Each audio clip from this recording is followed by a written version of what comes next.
Okay, everybody, welcome back. We're continuing our reading of the Tafseer, which explains more context surrounding the ayat, the verses of the Quran. I can definitely say I'm glad this was told to me to read because it really, as with the Hadith, solidifies our understanding of the theology of Islam, Islamic monotheism, and other factors. So, before we get started, أعوذ بالله من الشيطان الرجيم بسم الله الرحمن الرحيم. Guess what? We were dealing with Surah Al-Baqarah, and we were dealing with 153, and it was, O you who believe, seek help through patience and prayer, for Allah is with those who are patient. And now we're getting into more context thereof, so let's begin. Therefore, we know that patience is something that people need. In fact, they are in desperate need of it in all situations. Hence, Allah has enjoined it and tells us that He is with those who are patient. That is, He is with those for whom patience is second nature. I hope that we can all get to that level, right? Where even in the moments of our greatest testing, we remain patient. I get tested the most in patience is when I'm being abused by a manager. Think in the culinary world when a chef is screaming at you and you can feel their spit flying on your face. That's like a big moment of patience for me where it's like, man, this is not good. He is with them in a sense of helping and guiding them. Thus, hardships and difficulties become easy for them.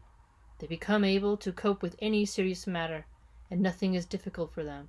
So this gives us a hope of the benefits of Islam, is that it'll help us navigate through tumultuous times, both emotionally and mentally and such. This kind of being with is indicative of Allah's love, help, support, and closeness, and it is a great privilege that is bestowed upon those who are patient. If those who are patient did not have any virtue other than the fact that Allah is with them, that would be sufficient honor for them. Look at that. So it's sufficient to have enough honor in a sense that Allah is with you when you're patient. That's sufficient enough as a blessing, and you should be thankful for it. As for being with, in a general sense, it means that Allah is with us by His knowledge and power. As Allah, glory be to Him, says, He is with you wherever you may be. Al-Hadid 57:4.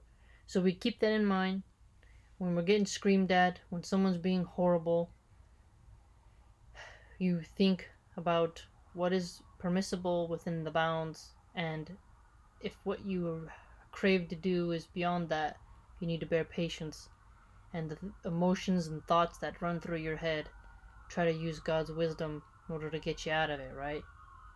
This is general in meaning and applies to everyone.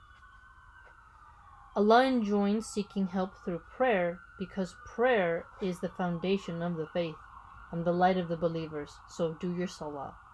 Do your salah, recenters you, keep doing it till you find peace, make sure it's valid, and pray for it to be accepted, and make intention when you do your salah, right? It is the connection between the slave and his Lord.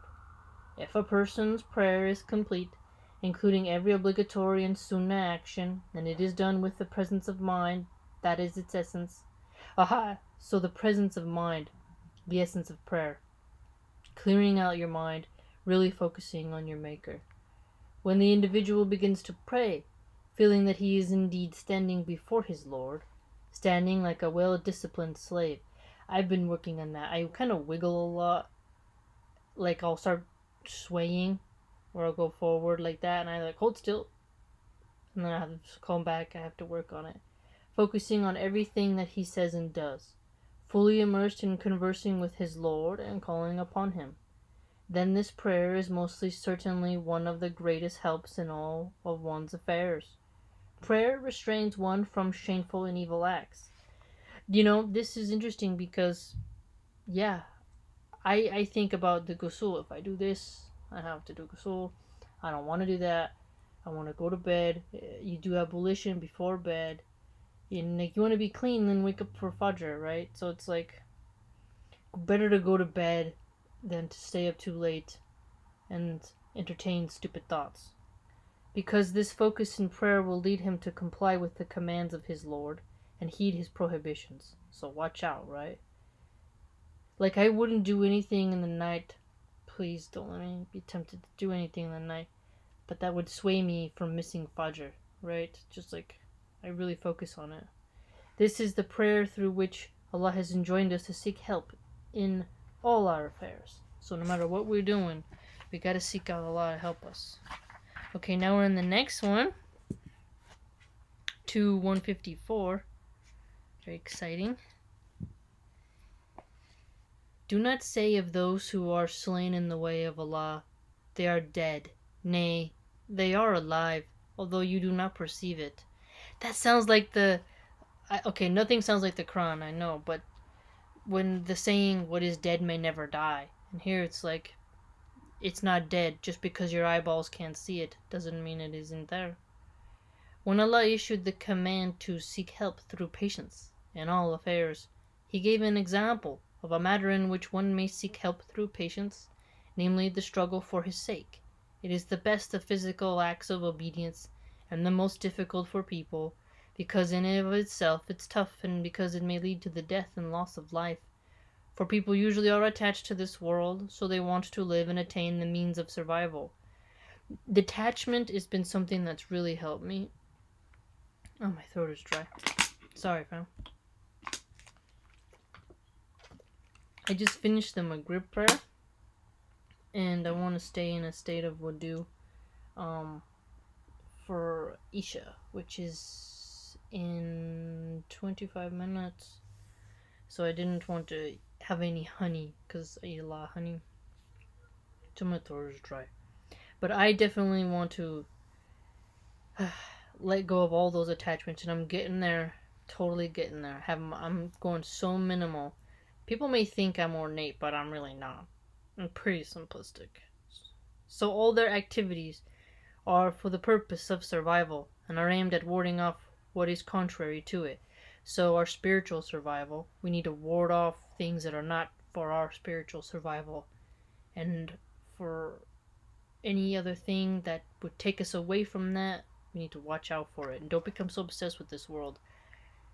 You know, it's really helped in the academia realm. Just talking to people, regular people. It's not all about titles, you know. It is well known that the wise individual does not give up what he loves unless it is for something even better. Okay, don't give up what you love unless it's better. Unless something that comes your way is better. Hence Allah tells us that the one who is killed for His sake when fighting, so that the word of Allah may be supreme and His religion may prevail, and not for any other purpose, is not missing out on the life that he loves. Rather, he has attained a life that is more perfect than what you may think or imagine. So, I've been reading in lots of Catholic texts. This is very similar to that.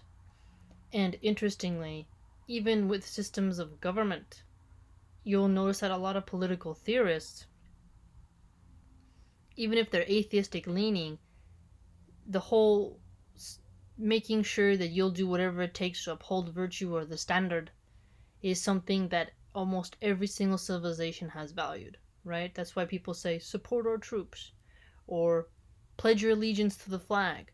There's a lot of networks within our society. You could even go to Thomas Hobbes' Leviathan, the social contract, right?